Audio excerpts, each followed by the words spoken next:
Sahyadri bulletin media partner Nagar Sahyadri associated by Sahyadri publication.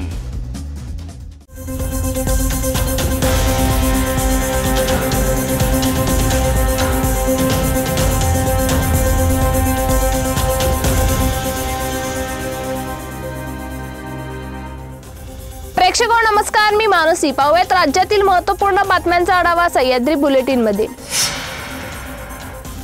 Amravati जिल्ह्यातील दर्यापूर विधानसभा मतदारसंघातील खल्लार येथे युवा स्वाभिमानचे उमेदवार रमेश बुंदिले यांच्या प्रचारार्थ माजी खासदार नवनीत राणा यांच्या प्रचार सभेचे शनिवारी आयोजन करण्यात आले होते। यावेळी सभेत जमलेल्या काही विरोधकांनी अचानक गोंधळ घालायला सुरुवात केली आणि नवनीत राणा यांच्या दिशेने खुर्च्या फेकण्याचा प्रयत्न केला। या घटनेमुळे गावात तणावाचे वातावरण निर्माण झाले आहे।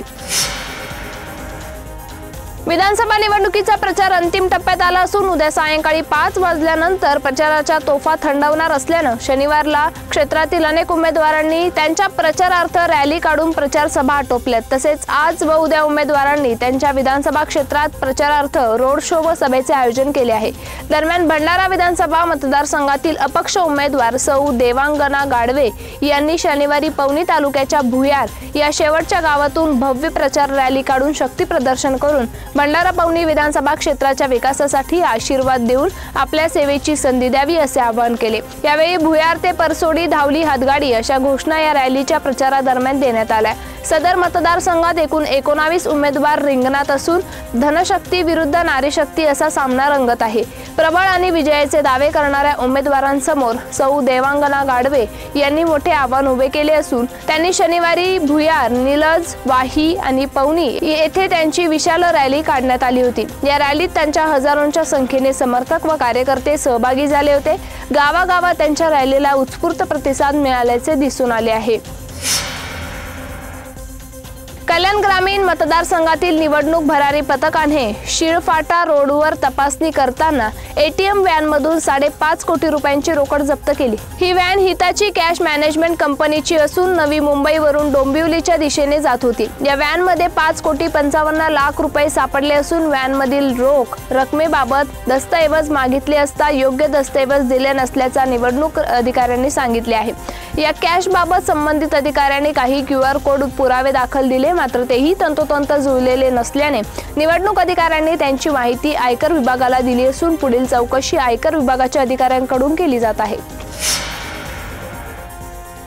मागच्या 1.5 वर्षभरापासून मराठा आरक्षण आंदोलनाच्या केंद्रस्थानी असलेले मराठा नेते मनोज जरांगे पाटील यांची भूमिका या विधानसभा निवडणुकीत महत्त्वाची ठरणार आहे।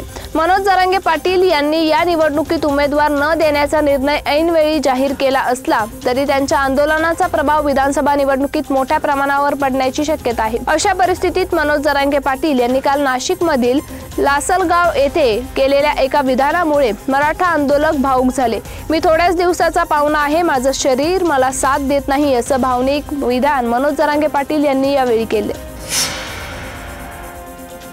महायुती सरकारने SC, ST, आदिवासी, OBC, भटका, विमुक्त समाज, दलितांसाठी विविध योजना काढल्या।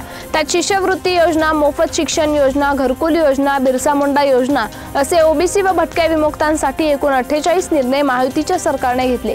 महायुतीचे सरकार हे सर्वसामान्यांचे सरकार असून गती व प्रगतिशील सरकार आहे व महाविकास आघाडीचे सरकार स्थगिती देणारे सरकार आहे असे मत उपमुख्यमंत्री देवेंद्र फडणवीस यांनी व्यक्त केले। निळकंठराव शिंदे पटांगणावर महायुतीचे उमेदवार करण देवतळे यांच्या प्रचार सभेत ते बोलत होते। सह्याद्री बुलेटिन मध्ये घेऊ एक छोटीशी विश्रांती। रोखोक पत्रकारिता, निर्भीड बाणा आणि कणखर भूमिका, महाराष्ट्राचा सखा, सत्याचा पाठीराखा, शब्दांचं सामर्थ्य, विश्वसनीयतेची उंची, न्यूज 24 सह्याद्री। विश्रांतीनंतर तुमचं पुन्हा एकदा स्वागत। पाहूयात पुढील बातमी।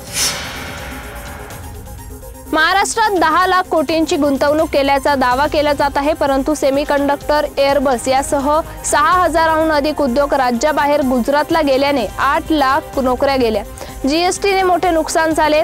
रोजगाराची निर्मिती करण्याची कोणतीही योजना त्यांच्याकडे नाही असा घणाघात काँग्रेसच्या राष्ट्रीय सरचिटणीस प्रियंका गांधी यांनी शनिवारी शिर्डी येथे केले। लाडक्या बहिणीला 1500 रुपये दिले जात आहे, मात्र राज्यात 64,000 महिला बेपत्ता आहे. जे सरकार महिलांची सुरक्षा करू शकत नाही त्यांच्या हाती पुन्हा राज्य द्यायचे की नाही याचा निर्णय तुम्हाला घ्यायचा आहे, असं आवाहन शरद पवार गटाचे नेते शरद पवार यांनी शनिवारी केले. श्रीवर्धन मतदारसंघातील शरद पवार गटाचे उमेदवार अनिल नवगणे यांची प्रचार सभा म्हसळा येथे झाली होती. त्यावेळी पवार हे बोलत होते. महाराष्ट्र विधानसभा निवडणुकीत केज मतदारसंघात वंचित बहुजन आघाडीसोबत विचित्र घटना घडत आहे. तिथे वंचितच्या उमेदवाराचा अर्ज अवैध ठरला होता, म्हणून अपक्ष उमेदवाराला वंचितने पाठिंबा जाहीर केला होता. तोच उमेदवार आता भाजपच्या वळचणीला गेल्याने कार्यकर्ते संतापले. त्यातून त्यांनी उमेदवाराला काळे फासत चाबकाचे फटके देऊन माफी मागायला लावण्याचा प्रकार घडला आहे. महाराष्ट्र विधानसभा निवडणुकीचा प्रचार संपण्यास आता 1 दिवस शिल्लक आहे. त्यामुळे निवडणूक आयोगाचे पथक अधिकच सक्रिय झाले आहे. शनिवारी मुंबईत 80 कोटींची चांदी जप्त करण्यात आली होती. त्यानंतर नागपूर, जळगावात कोट्यावधी रुपये किमतीचे सोने व चांदी जप्त करण्यात आली आहे. नागपुरात जप्त केलेले सोने चांदीची किंमत 14 कोटी तर जळगावात जप्त केलेल्या सोने चांदीची किंमत 5,59,61,61 रुपये आहे. त्यामुळे 2च दिवसात 100 कोटीपेक्षा जास्त किमतीचे सोने चांदी जप्त करण्यात आले आहे. नवी मुंबईतील पाम बीचवर कारला अचानक आग लागल्याने एकच खळबळ उडाली. कारला लागलेल्या आगीत गाडी जळून खाक झाली आहे. या कारमध्ये 2 मुले, आई वडील असे पूर्ण कुटुंब बसले होते. गाडीतून अचानक धूर येत असल्याचे लक्षात येता संपूर्ण कुटुंब बाहेर पडले. त्यामुळे पुढील अनर्थ टळला. अग्निशमन दलाच्या जवानांनी धाव घेत आगीवर नियंत्रण मिळवले आहे. मात्र तोपर्यंत आगीत गाडी जळून खाक झाली. मुंबईतील बोरिवलीमधून एक फॅमिली नवी मुंबईतील खारघर येथे आपल्या नातेवाईकांकडे निघाली होती. त्यावेळी ही घटना घडली. सह्याद्री बुलेटिन मध्ये इथेच थांबतोय. मात्र तुम्ही पाहत रहा न्यूज 24 सह्याद्री.